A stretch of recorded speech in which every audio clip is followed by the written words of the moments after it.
Hey, what's up, family? You know what I always say. Hope you had a good day. If not, just know that the worst is behind you. Tomorrow's yet to be manifested because we create it with our thoughts and intentions. So, with that, always do your best to be mindful of the thoughts that you have and you dwell on and the intentions that you set for your day.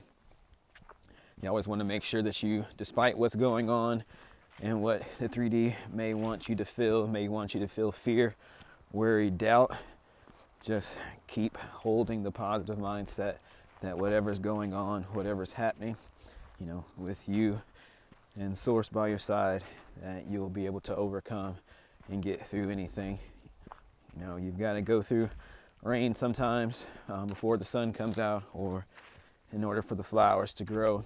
So just know that even though it looks bad in the moment, that what comes after that is so much better. So you'll come out a lot stronger and a lot wiser because of the things that you learned going through those storms. So, that's definitely been one thing that I've learned and I've seen in my own personal life is, I've definitely cried many a nights and, went through a lot of stress, a lot of stomach issues, and just eating myself up and being in my head mentally constantly because of the things that I was going through. And it didn't understand it in the moment, but thankfully I was able to, through those many ups and downs, develop a positive mindset that even to this day things can initially start getting to me, but it's through that resiliency that I've built going through those obstacles, going through those challenges, whether it be in my personal life, my romantic life, my work, career situations. I've seen them all having a place and helping form the bricks, I would say, that I'm using to build, I've used to build myself into who I am now, but also building upon those bricks to build the future version of myself and the foundation, not only for myself, but for my family. So I was watching this documentary on the Mayan civilization, and it was talking about how when they build their pyramids, basically they're like layered on top of each other, to where one generation will build a structure, and then the next generation will come behind them and build upon that structure, and just kind of continuing going on. So, and it didn't really think about anything in the moment, but definitely now, just thinking about it with me kind of going through and talking with you guys about the brick scenario, it just popped in my mind that in essence that's kind of what I'm doing, not from a generational standpoint, but right now from a personal standpoint, to where each experience that I go through, it's given me the bricks to, in essence, build a foundation that I will continually be able to grow, to build upon as I learn new lessons, as I go through new experiences in my conscious awareness. And so it definitely kind of tied back to that in that moment, but also too from a generational standpoint, because the foundations that I'm building, the cycles that I'm breaking in my family. Say if family was never there to support me, then in essence, as I go forward, whenever the future,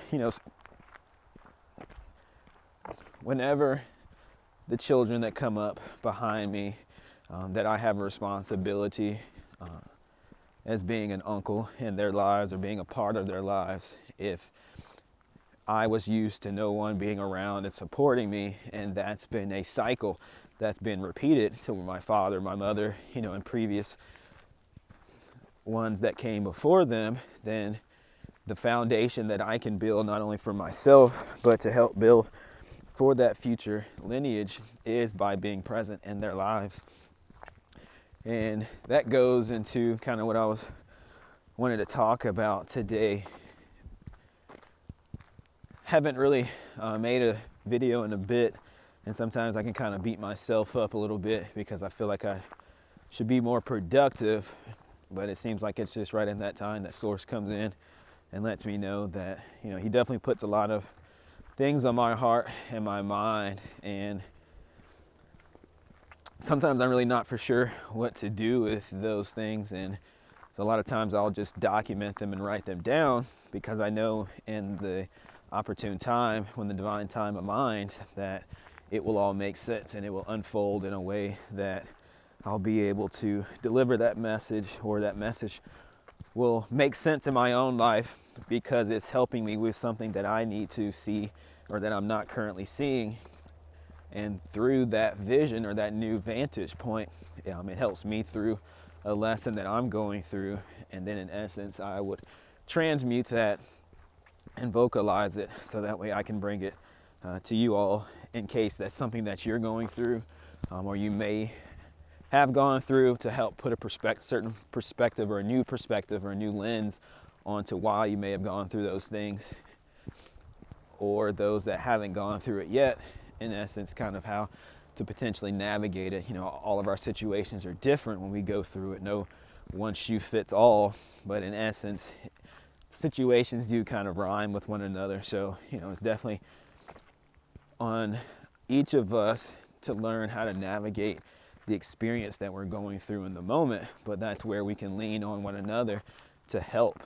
Whenever we feel tired and weary, we don't know which way is up or down, just because of the experience that we're going through, especially when the first time you start going through it. So the reason I say all of that is one thing that growing up, because I did grow up as a Jehovah's Witness, we weren't allowed to partake in activities.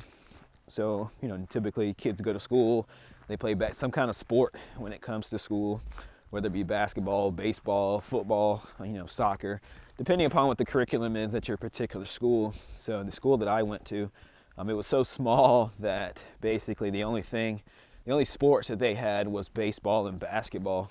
We didn't have enough kids for a football team. So those are the only two sports. I never really was that big into basketball, but I was big into baseball. So I remember when I was a young kid, I would say probably about maybe 4 years old, 3 or 4 years old. I remember standing in the back of one of my uncle's house, and you remember those kids' baseballs that they have, like the big red plastic bat with the big white ball. So I just remember being 3 or 4 years old, I want to say, and just standing in the backyard, and my parents or various ones just throwing the ball at me, and I'm just whacking that thing out of, out of the park and stuff. So, when you're using that big red bat and that white ball, this doesn't weigh really anything. It doesn't really take. Well, I don't want to discount myself, because obviously at that young age you got to have hand-eye coordination and other things, but that's besides the point. The whole point being is that's something that I really enjoyed, and had I been allowed to pursue that opportunity, I feel like I would have liked to at least played baseball, and just to go through that interaction of team bonding, working in a team, working together, and just having that experience. So right now I didn't get that experience. I can sit around and cry and boo-hoo because I didn't have that, quote unquote, and think or feel that my life is less because I didn't have that experience, whereas others did.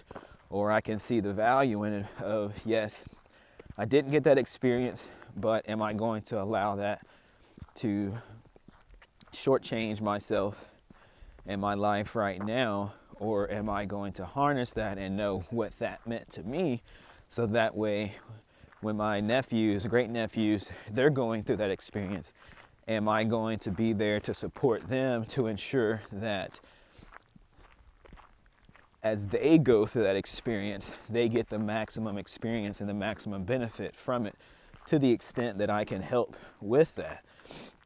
And that's one thing that I've been doing over the past 2 years. Haven't really talked about it, but I've got 2 great nephews to where right now they're into basketball.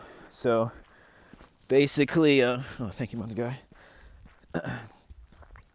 Sorry, as I walk, sometimes I'll see various rocks and stuff that kind of call out to me, and I will stop and pick them up. So just saw one back there and was just thanking mother guy. And so for my birthday, I got this rock tumbler that polishes and smooths stones out, so definitely have been enjoying kind of collecting various rocks and to put in there to kind of smooth out because they definitely are calming to me, just to be able to hold on to whenever I'm having conversations and talking and stuff, just to help kind of balance out my mind and to help me stay focused and not kind of wander off, so to speak. So getting back to my great nephews, right now for the past 2 years, they've been going through various sporting events, trying out soccer, trying out flag football, and currently right now they're trying out basketball. So for the past 2 years, they've been playing basketball. It's at one of the churches in their local town. So I'm grateful enough that my niece invited me to go and to attend the basketball games. So in order for me to go, they live about an hour or so away from me. So it involves me waking up, pretty early on Saturday. Well, at least last year it was because of the time. So this year was a lot better and kind of easier on me and stuff as far as time waking up. But in essence, it required me to wake up at least an hour or two, or at least 2 hours before it was time to leave. So that way I could leave and ensure that I got there in time to support them and be there for them. And as I went to those events, so it became important to me because I know, one, that I didn't have that experience growing up. And then two, recognizing that this is their experience, this is their time to kind of go through it. So how, as their great uncle, how can I support them to the best of my ability? So that way I encourage them and I breathe life into them so that to continue to pursue what it is that they want to go for. And so it's been really important to me to show up every weekend. Sometimes I'm not going to say I want to do it every single time, especially having that, 2-hour round trip drive, plus the time spent there during the games, because one will usually play in the morning, and then one, it's usually like an hour or two gap between time to where my oldest great nephew plays. So it's definitely pretty much a half a day's investment in time. And parts of me can say, well, hey, I don't want to do this. I feel like, hey, I went last weekend, I don't need to support them. I can put in whatever excuse I want, but ultimately it comes down to supporting them and being there for them. So, but just like everything, when you try and put a label on an experience as far as what it's going to teach you, or not even thinking that it's going to teach you. So like in the form of talking about the basketball game, I didn't think I knew I was going there to support them, but in exchange for supporting them, I didn't think that I would get a lesson in exchange or learn something in exchange when it came to that. But I was amazed that each game that I went, especially participating in various activities as far as they're involved or my great niece is involved,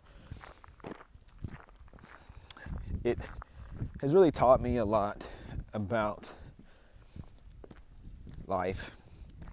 And I would say really the conditioning that we go through at a very young age and don't even really realize it in the moment, and the instances that contribute to who we are and why we are the way we are.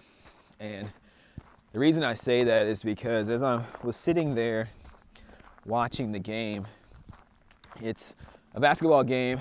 They basically have it divided up in age groups. So it's very young kids, kindergartens.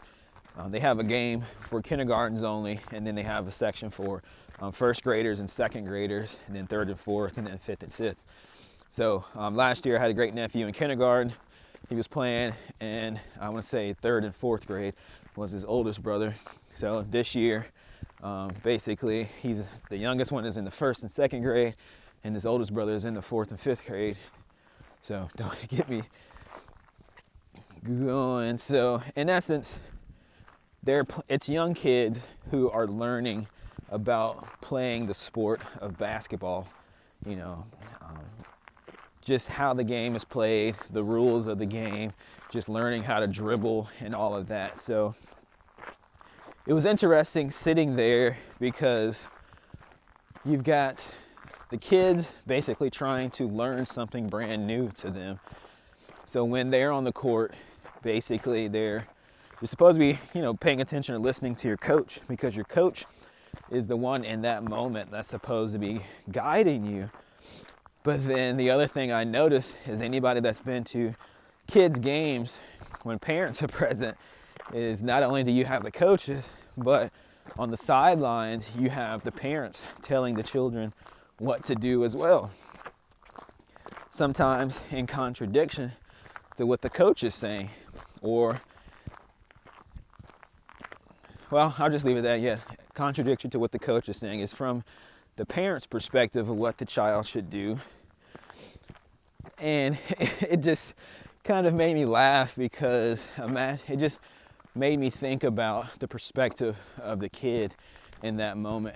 You're trying to learn something new, you're having in that experience, and you've got your coach telling you to do one thing, you've got your parents telling you to do something else, and then you've got your own internal dialogue telling you to do something else. So say you're on the court, you get the ball and you're dribbling. So your coach is telling you to pass it to such and such, but your parents are telling you to shoot. And you're telling, and internally you're saying that, basically, hey, I'm just trying to dribble, I'm trying to focus on dribbling it down the court, just getting it successfully from one end of the court to the other one. And I've got one person yelling at me to pass it, one person yelling at me to shoot, and then my own internal dialogue. So how do you know which one to trust? How do you know which one to listen to?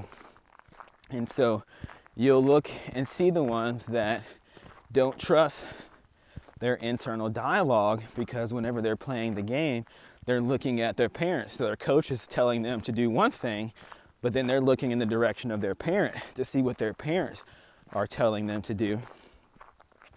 Then you'll have some kids that will be in motion and they'll have their parents and they'll have their coach. And you can kind of see that they've got their own internal dialogue going on. So you've got the coach saying one thing, the parent saying one thing, but the child is choosing to do and follow their own internal dialogue, and vice versa. So it just got me to thinking that how that's an example of how we get conditioned through life to trust other people and not to trust our own internal dialogue, or at least to listen to it or to discount it, because those kids that were playing basketball but constantly looking at their parents for what to do shows that there's a lack of trust in that internal dialogue. And it just makes me wonder, well, I have to be careful because I don't want to wonder because then I'm manifesting it for myself, but it just shows me how at a young age we become conditioned because of the factors that are around us and the things that are around us. So if we feel at a young age or led to believe that we can't trust ourselves, or we've constantly have someone, kind of screaming at us, telling us what to do, to the point to where we stop trusting ourselves and trusting others, how that really can have an impact on our lives as we grow up, because in essence, we grow up in the shadows of other people. We grow up the way that other people tell us that we should live our lives. We don't live our lives according to what's true to ourselves, what we feel in our hearts and what we feel we should be following, the path that we should be following. And it really just impressed upon me the importance of being there for those that are younger than us, that we have the responsibility of being there for and help guide through this life.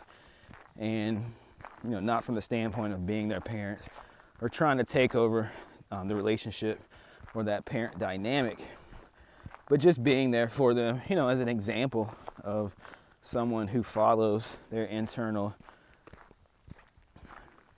feelings and how to connect with source in order to, one, check to ensure those feelings are true, and how best to navigate your life's path, especially when you're not for sure which way to go. And it just resonated with me. Like I said, just so many different things kind of resonated with me just watching those games and stuff, because it can be easily be from the standpoint when we go through life, despite the age, it can feel like we're on that basketball court to where we feel like we should make a move, but we've got someone that we trust telling us what to do. And in essence, using the basketball analogy, it's the parents. So, the kids obviously trust their parents because they're around them all the time. They're the ones that's responsible for caring for them and keeping them safe.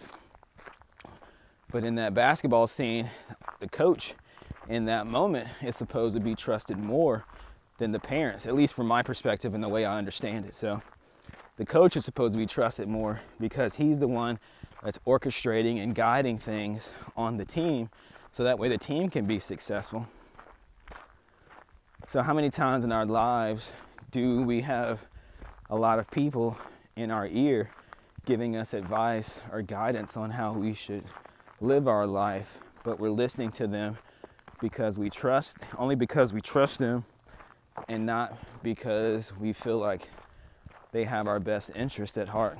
Sometimes they can do things and we can see things from them that shows us that they may not have our best interest, or don't necessarily want to frame it as having our best interest, but because they only healed to a certain extent, if we're trying to heal past and become a person that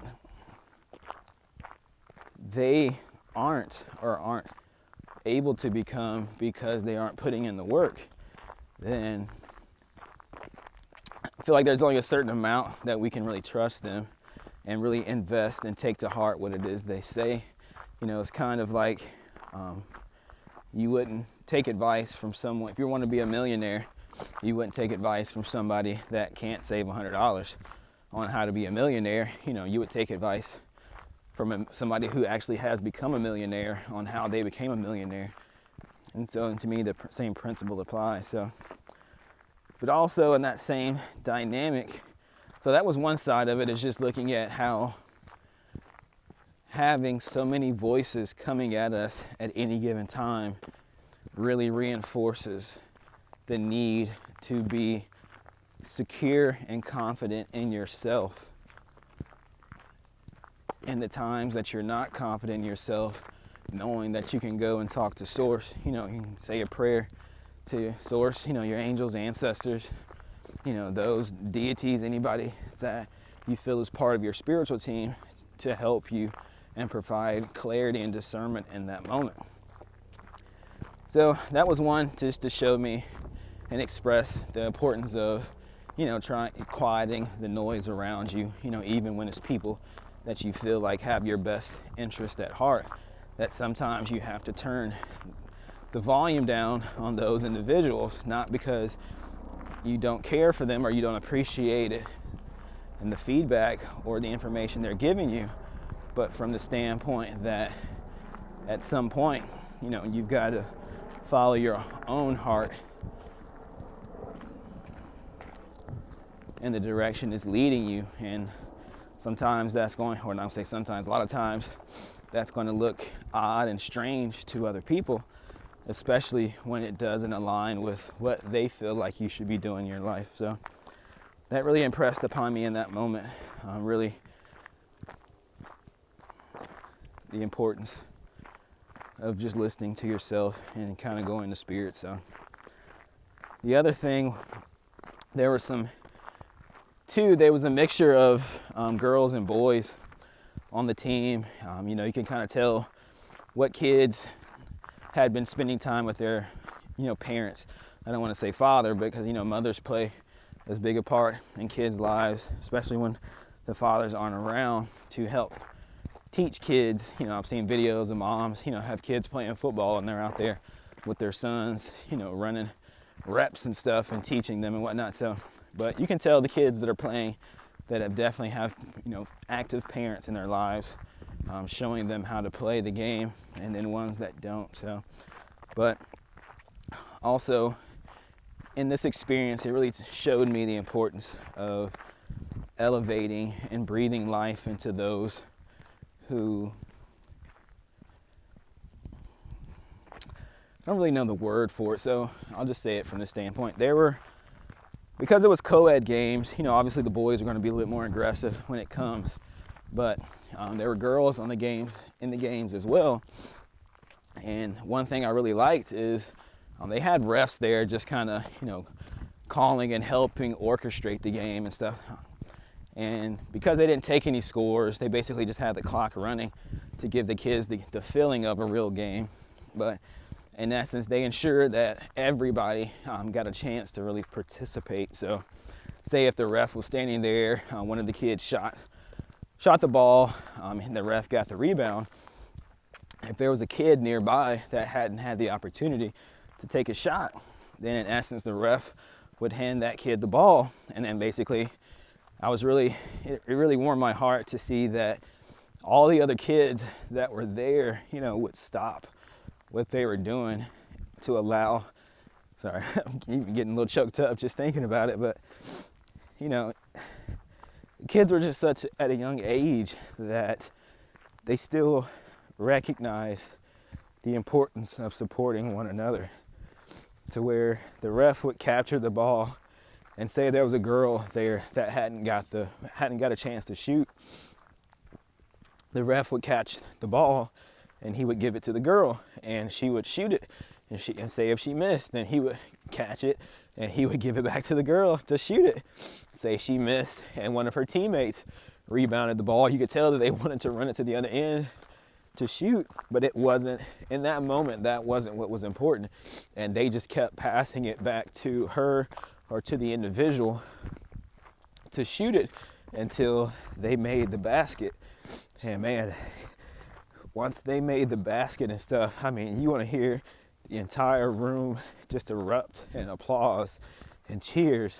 It just made me think in that moment, like, how great that must have made that kid feel in that moment of being celebrated, of being happy, so to speak. Because you can tell timid kids, ones that aren't outgoing, because I used to be one of those myself, and you're afraid to put yourself out there and you're afraid to do things. But it was like in that moment, the kids hadn't been, I don't want to say damaged, but their thinking hadn't been corrupted, I would say, to the point to where they no longer had compassion and only thinking about what's in it for them and what can they do in that moment. They had genuine compassion for their teammates and their colleagues, or I say colleagues, but their teammates and their friends, their peers and stuff. So, and I remember there was just one little boy there. You could tell that he had really been through something because his face was kind of messed up. So I'm not for sure exactly what he had been through, but you could tell that he was really putting himself out there in order to play the game. And he was one of the ones that pretty much was running up and down the court, and it got to a point to where, the ref would do the same thing. When it got towards the end of the game and he hadn't really gotten the ball to dribble or do anything, the refs would hand him the ball and for him to shoot, so they would shoot, they would miss, and the ref was like, okay, go ahead and step a little bit closer, and then give the ball, they would shoot, miss. And in essence, it was just, building them up to the standpoint to where you could tell the kid, like I said, the kids that just already at such a young age didn't have confidence in themselves. And it was so disheartening to see. But then in the same breath, it was amazing just to hear everybody cheer them on whenever they would make those shots and stuff. And it felt good to be part of it as well, because I know if I can think back to being 3 or 4 years old and hitting that baseball from that bat and stuff, I damn well know that those kids are going to remember those moments being in the gym playing basketball to where everybody cheered from them and stuff. So, and like I said, I didn't, as far as I was aware, I was just going to the game to support my great nephews in that experience and stuff. But it always seemed like I walked away with a lesson even more important that I didn't even know I needed in the moment and stuff. And it was a beautiful thing, and I just love the way Spirit works and how he just guides. I want to say he, because that's what Spirit is, he, she, whatever it is that you identify the energy as. So don't get tripped up on my labeling because of the relationship that Spirit takes on with me.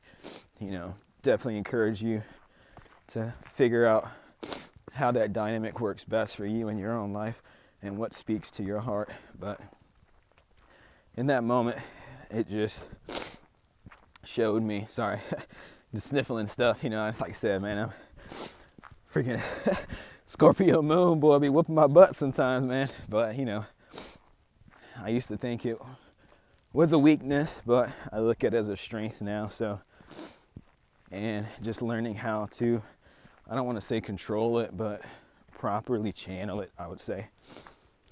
So that way I'm not overly emotional to the standpoint to where I let it control my life, but emotional from the standpoint that I feel the emotions and to see what it is that they're teaching me in that moment, or they're trying to help me understand, or just sometimes I'm just simply purging old energy from old memories and stuff that I have.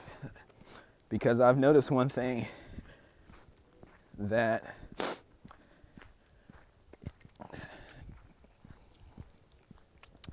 compartmentalizing for so long, I can definitely understand and I can see the effects that it's had on me and stuff, and just about releasing that energy. So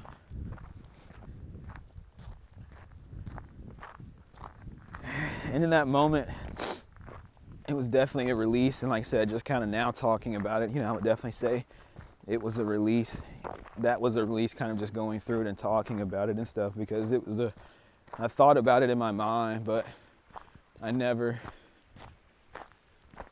talked about it really out loud. And sometimes just talking about things out loud, that is what helps us to really understand and have that realization, so that way you can have that release to be like, okay, well, now I understand why this happened to me in my life. And because I understand it, I'm no longer holding on to it, and I release it.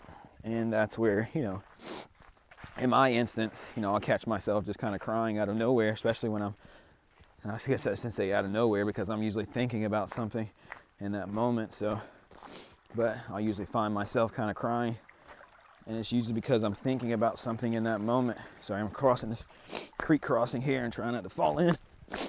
So, but this is one of my favorite crossings right here. Sometimes, depending upon the water levels, it can get kind of dicey to cross it because there's some rocks that you have to step on. So it kind of reminds me of playing hopscotch back in the day, for anybody back from the generation of kids that actually play it outside and stuff. It's actually what it reminds me of, is playing hopscotch. So, but I definitely thank Spirit for aligning me with that experience and stuff. So, because like I said, it just showed me the importance of building each other up from a young age and not tearing down, because I saw parents, they're fussing. Like, I'm someone that wants children, and so when I see other parents, not as a way to demonize them or criticize them, but I see parents just talking so nasty to their children, You know, it just makes me wonder, like, you know, what is that impact? What is it doing to them? You know, their self-esteem, the way they view each other, because I've always had the realization, well, I should say always, but as I started going through this journey, we all hear, and if you haven't, you know, basically that in essence, not going too deep in, but in essence, everybody alive, you know, has spirit in them. And in essence, it's a different version of spirit or the divine basically having experience on this planet. And so we all come here with things that we need to accomplish or that we've agreed to accomplish. But because this reality, and depending upon the people, the family lineages that we're born into, there are certain things that can impact our mindset that can throw us off that path, to throw us off, or that often throws us off that journey.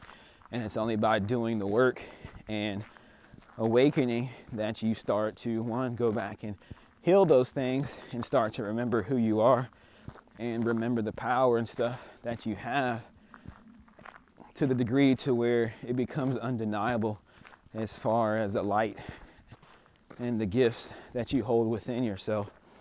And that's the part where I'm currently at now. You know, I've always had people tell me certain things as far as my relatable nature and just being comfortable around me and opening up. So I definitely know that I have that energy and that embrace for a reason.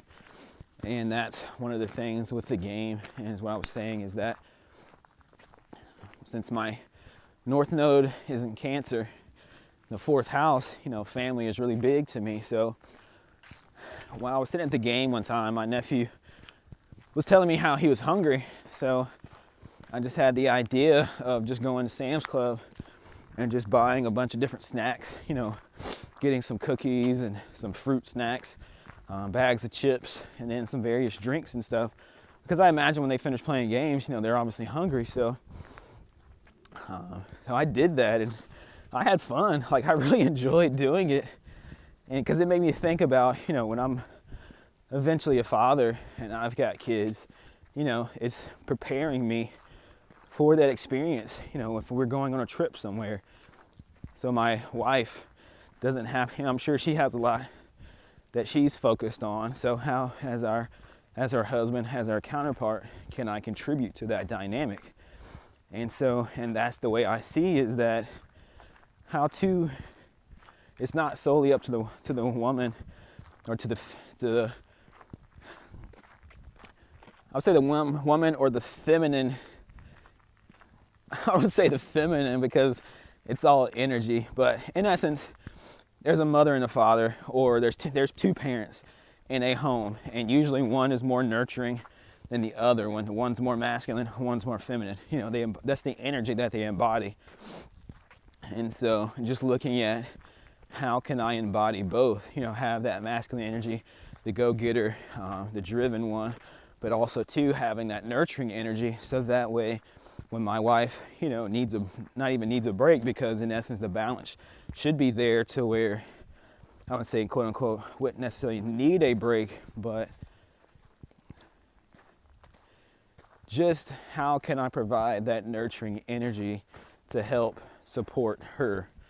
And so and that's why I enjoyed getting those snacks and stuff, because I looked at my niece from the standpoint that she's spent all of her energy getting the boys ready, getting them up early to get to the game, getting them dressed, maybe getting them some breakfast and stuff, so that way they had the energy. But then how can I support her and help her? So part of what I thought about was, you know, me going out and getting snacks and stuff. So like I said, I went out to Sam's Club, bought a big box of fruit snacks, bought a big box of various variety chips, and got some waters and stuff. And then I know that kids always like cookies and stuff, so I went to the grocery store, and each weekend I would buy a big thing of cookies, and I would get like Ziploc bags, and I would basically separate, you know, the cookies into various Ziploc bags. So it was like 2 cookies per Ziploc bag. So I would walk in there with this big insulated shopping bag. And so every time people would come off the court, I'd be like, hey, such and such, she wants something to eat. And the very last day, I just happened to sit next to this family, and I heard the husband talking to the wife and the kids talking about how they were hungry. And so, and that just kind of goes back to my scenario of husbands supporting their wives, but didn't even think about that in the moment. I basically took my bag and I tapped him on the shoulder, and I was like, hey, sir, basically, I overheard you guys saying something about wanting something to eat or kind of being hungry. I was like, I have this big bag of snacks that I bought for my great nephews. I bring tons, more so than they can eat, so that way I can share with others, because, as they say, God loves a cheerful giver. And like I said, it really warmed my heart to do it, not from the standpoint of pouring to others, but pouring into the future version of myself, because when I have kids and we're going to set events, it's training me and giving me,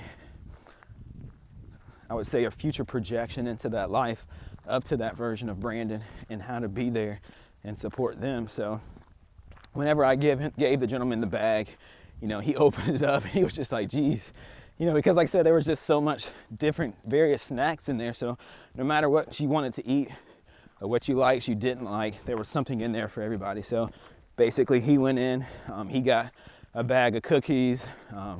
His wife basically said no for the kids, but I was like, basically, look, I've got more than I can even take home. So, please don't feel bad any one way or the other. So the kids went in there, got a bag of chips. There was a little girl they had, and she wanted some fruit snacks, but then later on she finished the fruit snacks.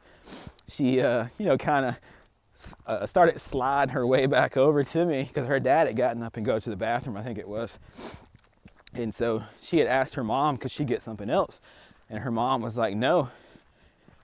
So, but then I started noticing out of the corner of my eye, that same little girl, because I was sitting on the bleacher and she was sitting at the top as well. Her mom was sitting in front of her. And at some point she started kind of sliding back down towards me, and she kind of leaned over and she was like, can I have a bag of popcorn? And I was like, sure, I'll give it to you. It's like, as long as your mommy and them says it's okay. So, but her mom eventually, her mom said no and wouldn't let her have it and stuff. So, hey, I'm not her parent. I'm not going to try and override. But it just showed me that it made a genuine connection and a genuine impact in her. Obviously you can say, well, hey, it was food. Of course, it's going to make an impact on any kid. But just think about the impact it would have on you if you're coming to these games and your parents aren't preparing any snacks and stuff. And it just showed me that with my foresight and thoughts, not even having kids going into it, that I definitely can do it. And I actually had fun doing it and whatnot. So that's a whole nother tangent or another scenario. But the biggest thing is just going back, and then really the lesson on the kids is how in that moment it was just so many different things being shown of how we learn to stop trusting ourselves because of the other voices in our lives that we feel are more important than our own, especially when we don't connect and talk with Source, and how it can really cause us, and how that impacts us in our adult lives. So it caused me to kind of go back and do some thinking in my own life as far as what those moments may have been, or what I feel those moments in my life were.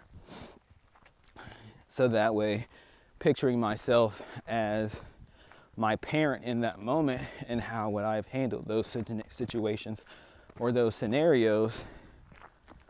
And that's something that's really helped me with my inner child work as far as it relates to those patterns. Outside of that, there are some other things that Spirit has kind of put on my heart to help out, I would say, with the collective as far as that inner child work. So I don't want to go into it right now as far as what that is, but definitely be on the lookout for future videos as far as that's concerned. Definitely trying to keep my perfectionist side out of it and just let it flow. So, anybody that knows about flow state and getting in that flow, beautiful things happen when you get into that state, because you remove the mind, the ego, and thinking, and you just exist in that moment. Just you and spirit connecting and co-creating together. And what better union, can you have than that?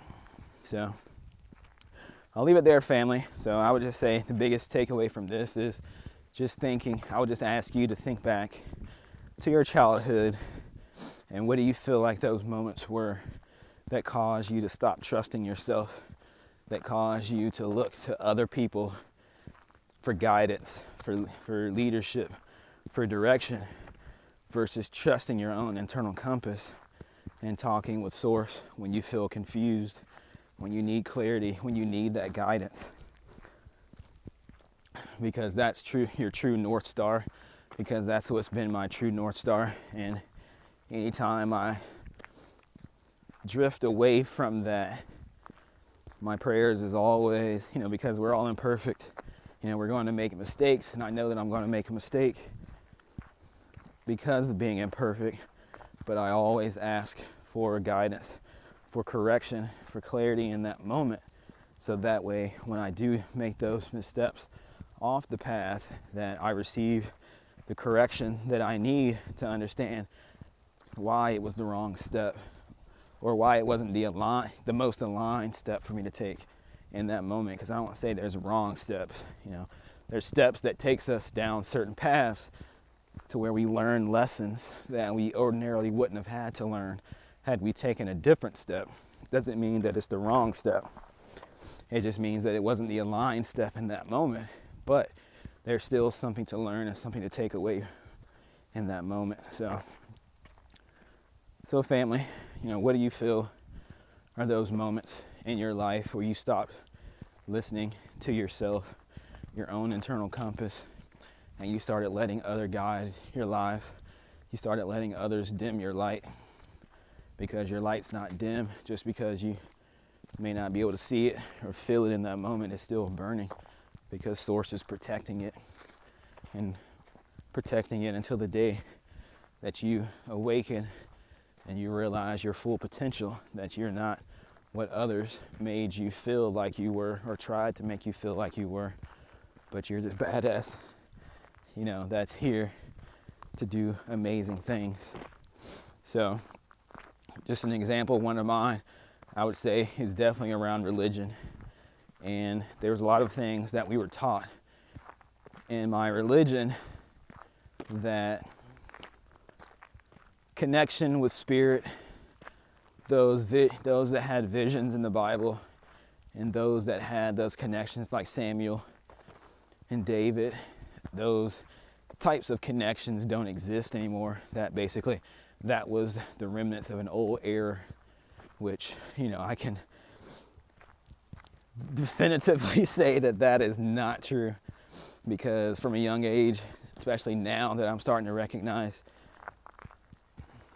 the abilities that I've always had but didn't understand, that's one way that I stopped learning to trust myself, was because I was told that this type of connection with spirit wasn't possible.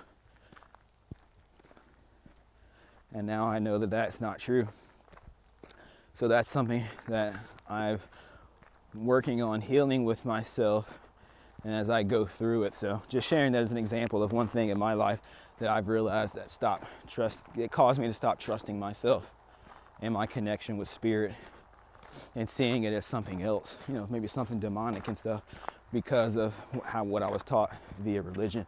And there's a lot of the things when I look back in my life that impacts me and my thinking and my behavior and the way of being, all comes back to religion. So that's one of the things I'm starting to go through now, is just going back and looking at the various impacts, especially as I start to branch out and socialize more. So in other areas, we were taught to not associate with anybody that wasn't part of the religion.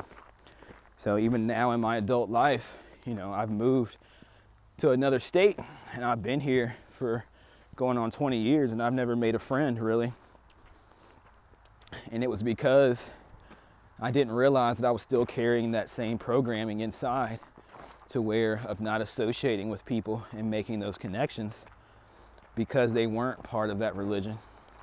And so now, it's impacted my career, because I went into jobs only focused on myself and my team, but not building those bridges with my colleagues and the people that I worked with. And it really impacted things.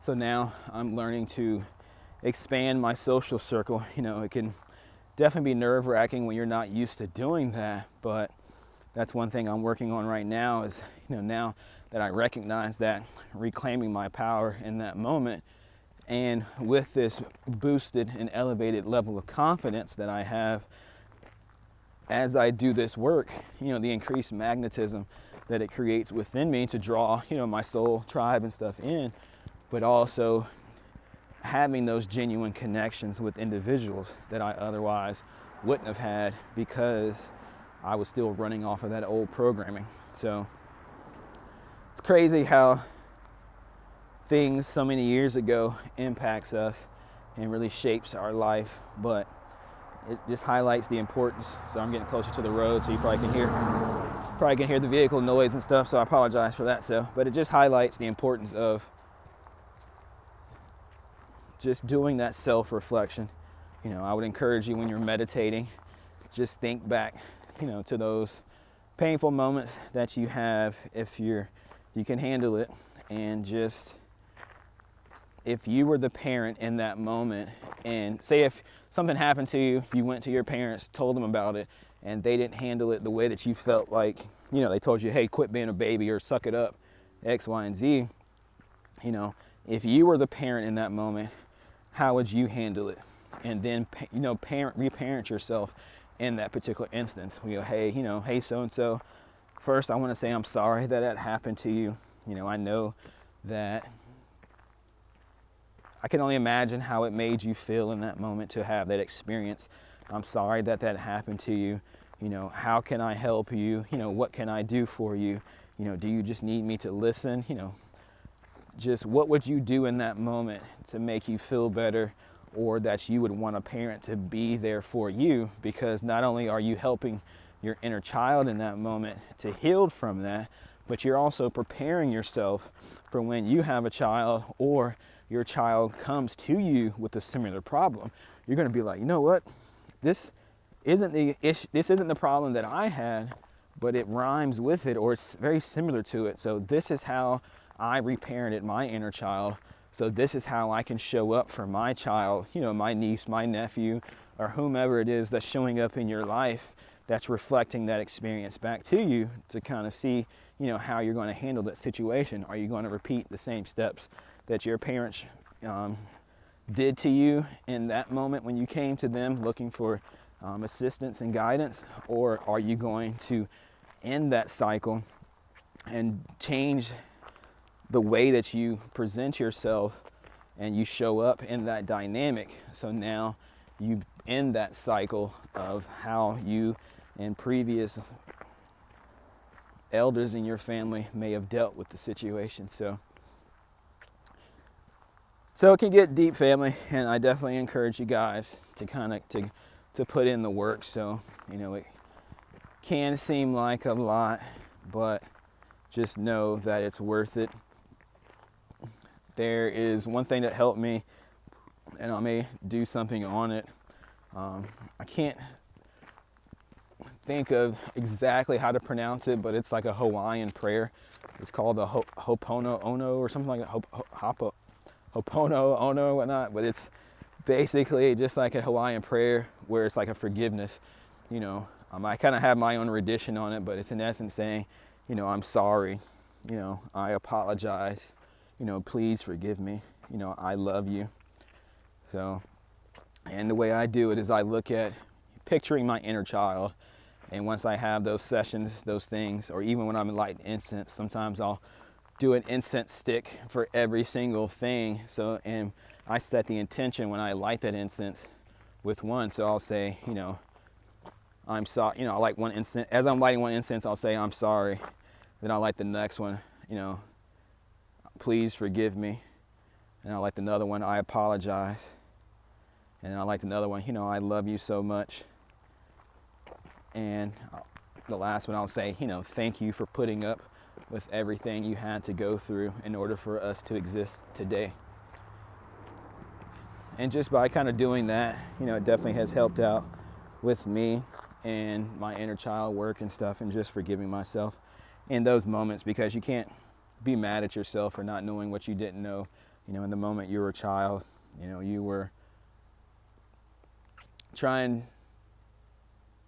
being only what you knew in that moment, and trusting those around you to raise you, to kind of guide you. And it's not any knock to them, but like I said, they're just doing what they know and what they learned from previous generations before them.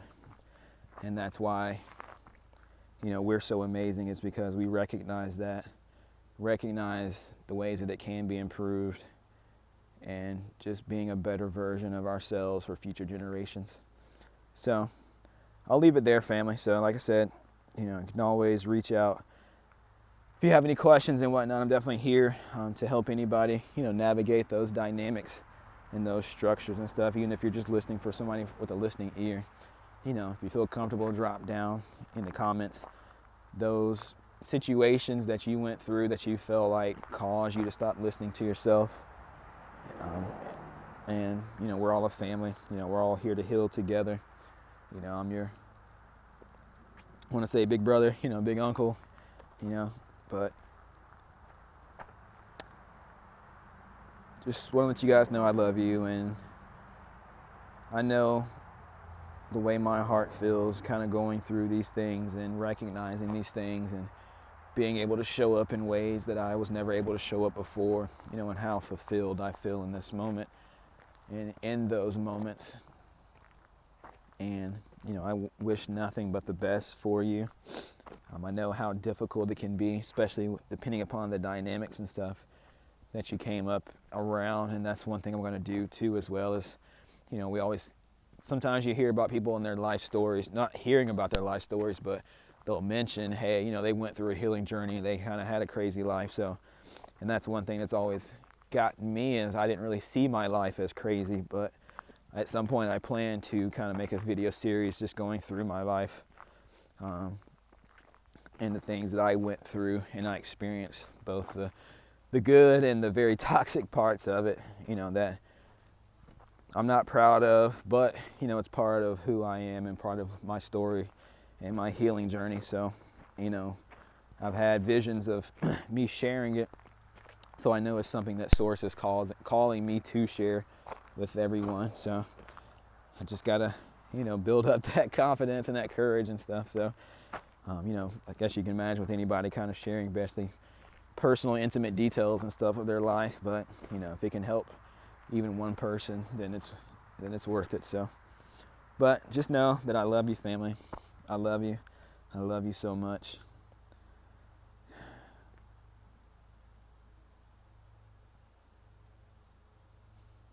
Have a good day, family.